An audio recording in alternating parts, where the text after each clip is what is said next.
ओम नमो भगवते उत्तम श्लोकाय नमः। आर्य लक्षण शीलव्रताय नमः। उपशिक्षितात्मन उपासित लोकाय नमः। साधुवादन कषणाय नमो ब्रह्मण्य देवाय महापुरुषाय महाराजाय नमः। भागवत का 5-19 श्लोक है। हम आज कहने जा रहे हैं कि हमको ओम नमो नारायण है ना, हमारा अभिवादन ओम नमो नारायण ही क्यों है ना, ठीक है। तो ओम नमो नारायणाय पुरुषाय महात्मने विशुद्ध तत्वधिष्ण्याय महाहंसाय धीमहि। नाती, जब कोई किसी की आराधना उपासना करता है तो उसके हृदय में कुछ लालसा है ना। बिना लालसा के कोई किसी की उपासना नहीं करता। तो हम भगवान नारायण का अभिवादन ही क्यों करते हैं हमारी जाति। अब भगवान नारायण की ही उपासना क्यों करते हैं। अब केवल दंड मात्रेण नरो नारायणो भवेत। यदि सन्यासी समाज दंड धारण कर ले तो सिंह नारायण हो जाता है। तो ऐसा क्यों है कि नारायण की उपासना क्यों करते हैं। तो एक नारायण अष्टक है, तो उनके कुछ मंत्र हैं। कहते हैं वात्सल्यादभय प्रदान समये दाताति निर्वापणातु औदार्यात् अग्निशोषणात् गणितः श्रेयः पदः प्रापणात् सेव्यः श्रीपतिरेकैव जगतां एते भवन् साक्षिणः। प्रह्लादस्य विभीषणस्य कलिराट पांचाल्यहिल्या ध्रुवः।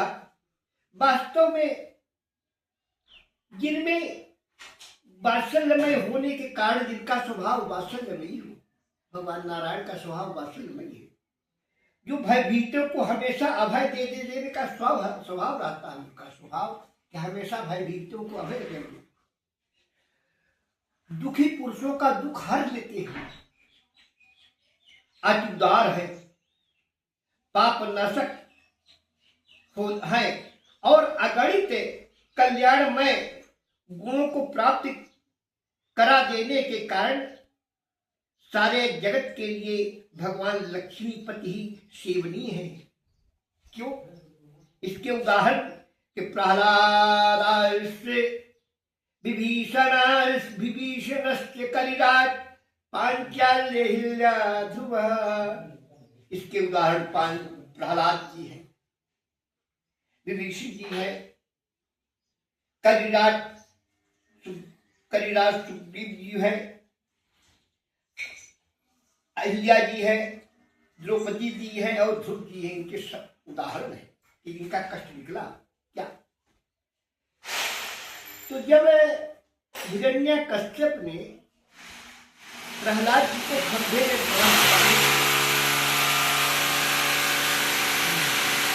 नाती, कुछ शरीर के धर्म होते हैं। क्या क्या धर्म है वो सब में होते ही है। इच्छा, द्वेष, सुख दुख, संघात, चेतना, धृति, एतत् क्षेत्र समासेन सविकारम उदाहृतम। ये विकार है, किसी भी प्राणी में होगा। इच्छा तो होगी, द्वेष होगा, सुख होगा, दुख होगा। तो जब हम परमात्मा से की आराधना करने लगते हैं तो हमारे मन में कुछ इच्छा रहती है और कुछ इच्छा न हो तितरित इच्छा रहती ही है। भगवान दाढ़ी में बनाओ हमको आज मंगल उसके दिल में प्रकार की इच्छा रहती है। क्या इच्छा रहती है? कि भगवान मुझे पुत्रवत पालन करे, है ना? एक इच्छा रहती है। मैं संसार से अभय हो जाऊं, भगवान मुझे अभयता प्रदान करे, एक इच्छा रहती है। वात्सल्य है। आर्त लोगों के, हमारे आर्तों को भगवान नष्ट कर दे, एक इच्छा रहती है। भगवान हमारे उदार है, हम जो चाहेंगे भगवान से प्राप्त कर लेंगे, एक इच्छा रहती है। संपूर्ण पापों को नष्ट कर दे, हमारी एक इच्छा रहती है। और संसार के जितने अगणित कल्याणकारी वो है, श्रेय है, वो हमको प्राप्त हो। तो इन संपूर्ण श्रेयों को प्राप्त कराने के लिए, इसके लिए केवल भगवान नारायण ही इसके योग्य है, ऐसा कहा जाता है। तब कैसे कहा जाता है भगवान नारायण ही योग्य है? तो कहेंगे इसके उदाहरण है। कौन कौन उदाहरण? आगे के श्लोक। प्रहलादास यदीश्वरो बदहुरी सर्वत्र मे दर्शये स्तंभे चैवमिति ब्रुवन्तमसुरो तत्राविरासीधरि वक्षस्तस्य विदारयन् निजनखैमापातयत् भूतले वक्षस्तस्य विदारयन् निजनखैवासल्यमापादयात् आर्तत्राण परायणः स भगवान् आर्तत्राणपरायणः स भगवान् नारायणो मे गतिः। खंभे की बात करें। हिरण्याकश्यप भगवान प्रहलाद जी से पूछता है, प्रहलाद यदि तुम्हारा ईश्वर कोई है तो बता कहाँ है? तो प्रहलाद जी बोलते हैं कि हमको तो सर्वत्र दिखाई दे रहे ईश्वर हमारे, सर्वत्र। प्रहलादास यदि ईश्वरो बदे, तो प्रहलाद बोलते हरि सर्वत्र, वो तो सर्वत्र है। तो कहीं में दर्शये, मुझे दिखा। प्रहलाद जी बोलते हैं किस में दिखाए?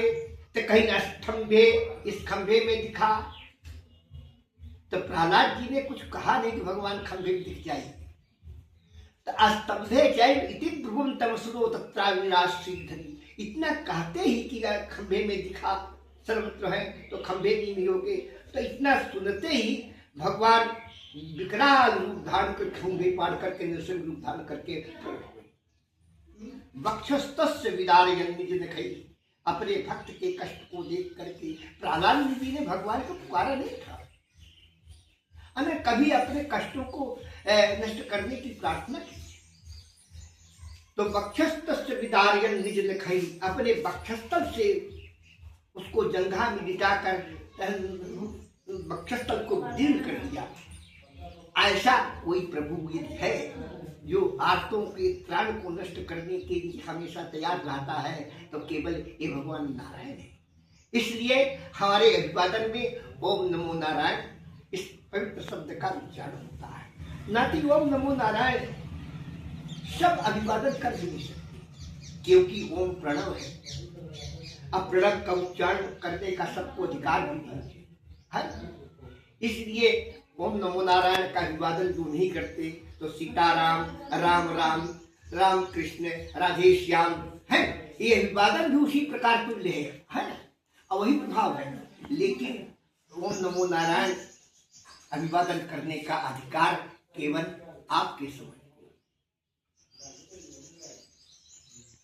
अब सुग्रीव जी कहते हैं, श्री रामात्र विभीषणो यमनघो रक्षो भयादागता। हे राम विभीषण, निष्पाप विभीषण आपके पास रक्षा के लिए आया है।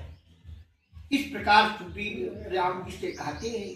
तो सुग्रीव आने पाले में अधुना, तो तुरंत भगवान ने आदेश दे दिया कि सुग्रीव विभीषण को जल्दी से लाओ और इसका पालन पोषण करो। पौलस्य मेवागतम, जो यदि विभीषण आए हैं, पुलस्त्य नंदन विभीषण, तो इनको जल्दी से लाओ। और पौलस्य में वागतम, विभीषण ही नहीं, पौलस्य नंदन रावण भी यदि आ जाता है तो उसकी भी रक्षा है। श्री रामात्र विभीषणो यमन घोर भयादागतः सुग्रीवाने पाले नियधुना पौलस्य में वागतम भयवस्य सर्वविदितम यो राघवो दत्तवान। एक किसको विदित नहीं है कि अपने भाई से भयभीत विभीषण राम जी के शरण में आया तो कोई परिचय नहीं भगवान ने पूछा और उसको अभय कर दिया। अभय नहीं है, आज जाता ही राम तिलक से सारा और लंका का राज भी दे दिया है। तो ऐसा उदार कोई क्या है भगवान नारायण के समान। इसलिए आर्तत्राण परायण स भगवान नारायणों में गति। तो आर्तों के प्राण को नष्ट करने के लिए नारायण के समान कोई उदार नहीं है। इसलिए हम ओम नमो नारायण करते हैं। बाबा 1 मिनट।